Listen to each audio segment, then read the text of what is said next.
Nikiwa ni kijana kutoka Kilifi County na tuko chini ya chama cha UDA, ikiwa ndicho chama ambacho kimeshikilia serikali. Sisi wito wetu kwa viongozi wa Kilifi ni mmoja tu. Viongozi wa Kilifi acheni unafiki. Vijana wa Kilifi hawana ajira, hawana kazi. Kuna nafasi zimetoka hapa nyingi sana ambazo zinaweza kupatia vijana wa Kilifi ajira. Lakini nyinyi mmevifungia macho, hamtaki kuiangazia, mnataka vijana wa Kilifi wakose kazi ili mwatumie kwa maandamano. Sasa tuko na Galana Kulalu hapa. Imelima 5000 acres za mahindi. Haya mahindi yakiiva mnataka pelekwe Nairobi yakasagwe. Mbona mwendi kupeleka proposal katika county government tukatengeneza viwanda pale, vijana wetu Kilifi wakapata ajira.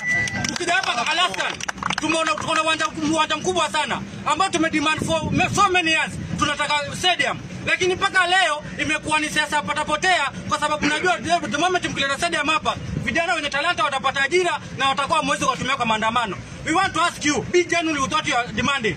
Kama kweli mko genuine, you have your son who is Amaso Jeffa King, is the speaker of the Senate. You have Aisha Juma, the CS from Kilifi County.